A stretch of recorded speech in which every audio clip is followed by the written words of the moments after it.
High everyone welcome back to my channel. आज आमी आपनादेर जोन्नो एक कप चाल और वेजिटेबल्स दिए एक हेल्दी ब्रेकफास्ट रेसिपि निये एसेछि।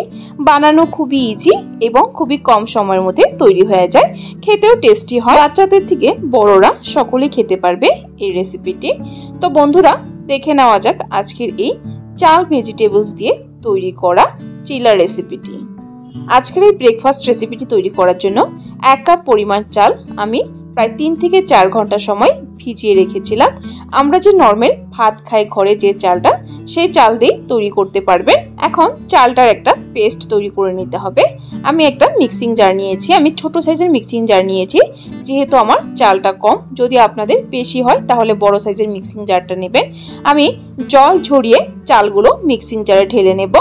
জল কিন্তু দেবেন না, কারণ চালটা যেহেতু ভেজানো হয়েছে অনেকটা জল সোক করেছে, এর জন্য আগে জল ঝরিয়ে চালটা দেবেন। তারপর খুবই অল্প পরিমাণ জল দিয়ে দিবেন, প্রায় 1 থেকে 2 টেবিল স্পুন পরিমাণ জল দিয়ে একটা মিহি পেস্ট তৈরি করে নিতে হবে। সো দেখুন বন্ধুরা, আমি পেস্ট তৈরি করে নিয়েছি। একদম এরকম ভাবে মিহি পেস্ট একটা তৈরি করবেন, আর কনসিস্টেন্সিটা কিন্তু এরকমই রাখবেন, বেশি কিন্তু পাতলা করবেন না। এখন একটা বড় বোলে ঢেলে নেব। সো দেখুন বন্ধুরা, চালের পেস্টটাকে বোলে ঢেলে নিয়েছি। এখন যাচ্ছি পরের স্টেপে।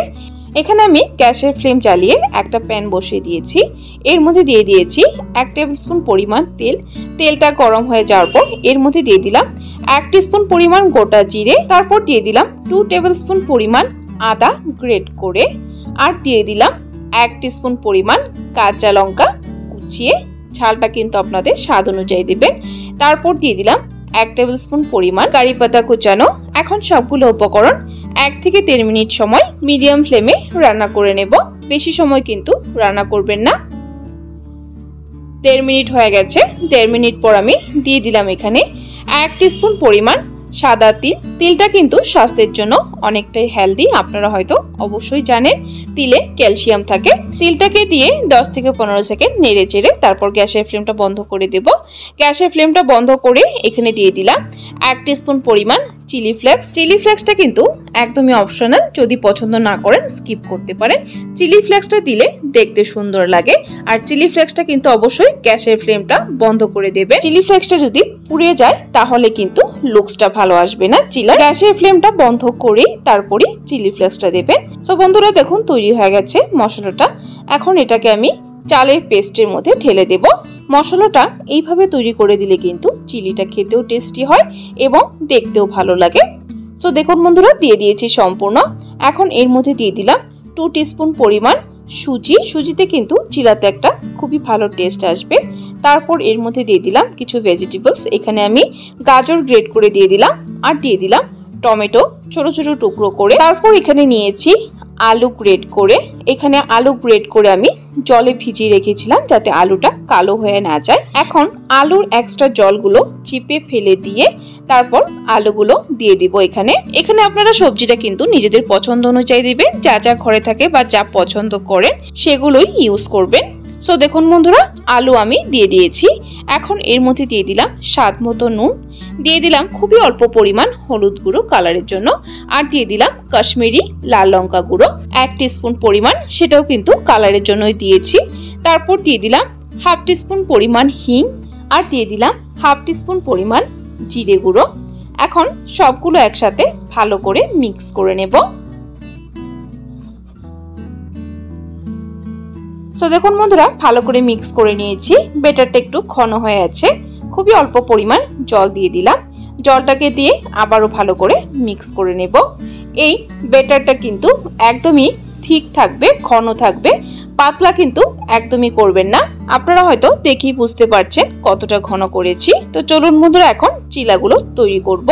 এখানে আমি একটা প্যান বসিয়ে দিয়েছি। এখানে আমি ননস্টিকের প্যানে তৈরি করছি। আপনারা চাইলে নর্মাল যে লোহার তাওয়াগুলো থাকে সেগুলোর মধ্যেও তৈরি করতে পারেন। 1 টিস্পুন পরিমাণ তেল দিয়ে গরম করে এর মধ্যে অল্প পরিমাণ দিয়ে দিয়েছি তিল চিটিয়ে। তিলটাকে দিয়ে রেডি করে রাখা চিলার মিশ্রণটাকে দিয়ে দিব। এখানে আমি চিলাগুলো মিডিয়াম সাইজের তৈরি করছি, আপনারা নিজেদের পছন্দ অনুযায়ী তৈরি করতে পারেন, ছোট বড়। আমি মিশ্রণটাকে দিয়ে এইভাবে স্পুনটার সাহায্যে স্প্রেড করে দিয়েছি। একটু পাতলা করে চিলাগুলো তৈরি করব। চিলার মিশ্রণটাকে দিয়ে গ্যাসের ফ্লেমটা লো টু মিডিয়ামে রেখে ঢাকা দিয়ে দিব। প্রায় 2 মিনিটের জন্য কুক হতে দেব। 2 মিনিট পর আমি ঢাকনাটা তুলে দিয়ে দেখব। সো দেখুন বন্ধুরা 2 মিনিট হয়ে গেছে। 2 মিনিট পর আমি ঢাকনাটা তুলে দিয়ে আবার চিলাটাকে উল্টিয়ে দিয়েছি। উল্টো পাশেও চিলাটাকে ভালো করে হতে দেব। প্যানে যেহেতু অনেকটা তেল আছে, তেল আর আমি দিচ্ছি না, আবারও ঢাকা দিয়ে দিব। 2 মিনিট পর ঢাকনাটা তুলে দিব। সো দেখুন বন্ধুরা চিলাটা কিন্তু আমার তৈরি হয়ে গেছে। না ঢেকে একটু সময় উল্টে পাল্টে ভেজে নেব, তারপর চিলাটাকে নামিয়ে নেব। চিলাটা যদি আপনারা আরেকটু কড়া করে ভাজতে চান তাহলে ভেজে নিতে পারেন। আমি এরকমই নামিয়ে নিচ্ছি। আমি আরেকটা চিলা আপনাদেরকে ভেজে দেখিয়ে দিচ্ছি।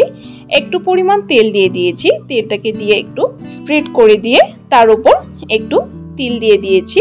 তিল দেওয়ার সাথে সাথে আবারও মিশ্রণটাকে দিয়ে স্পুনের সাহায্যে এইভাবে স্প্রেড করে দিয়ে পাতলা করে দিচ্ছি।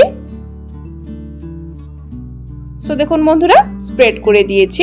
এখন তার উপর আবারও একটু তিল দিয়ে দিলাম। এইভাবে দিয়ে দিলে তিলটা সুন্দরভাবে লেগে থাকে। তারপর গ্যাসের ফ্লেমটা লো টু মিডিয়ামে রেখে ঢাকা দিয়ে দিব 2 মিনিটের জন্য। 2 মিনিট পর আমি ঢাকনাটা তুলে দিব। তুলে দিয়ে আবার উল্টিয়ে দিব চিলাটাকে। আমি সাইড দিয়ে একটু তেল দিয়ে দিচ্ছি, যেহেতু তেলটা কম দিয়েছিলাম। তেলটাকে দিয়ে ভালো করে চিলাতে লাগিয়ে আবারও এই পাশে হওয়ার জন্য ঢাকা দিয়ে দিব 2 মিনিটের জন্য। ঠিক 2 মিনিট পর ঢাকনাটা তুলে দিয়ে ভালো করে নেড়ে চেড়ে চিলাটাকে ভেজে নেব। সো দেখুন বন্ধুরা চিলাগুলো আমি প্লেটে সার্ভ করে নিয়েছি। দেখিয়ে দিচ্ছি কতটা পারফেক্টলি তৈরি হয়েছে। চিলাতে যা যা সবজি দেওয়া হয়েছিল খুব সুন্দরভাবে কিন্তু কুক হয়েছে এবং চিলাটা কিন্তু খেতে দুর্দান্ত হয়েছে।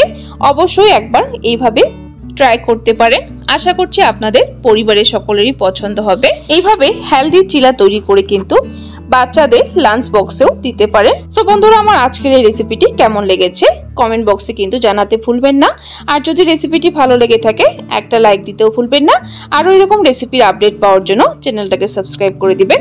সাবস্ক্রাইব করে পাশে থাকা বেল আইকনটা ক্লিক করে অল করে দেবেন। তাহলে আমার চ্যানেলে যখনই কোনো নতুন রেসিপি আসবে নোটিফিকেশন আপনাদের কাছে পৌঁছে যাবে। ভিডিওটি সম্পূর্ণ দেখার জন্য অসংখ্য ধন্যবাদ।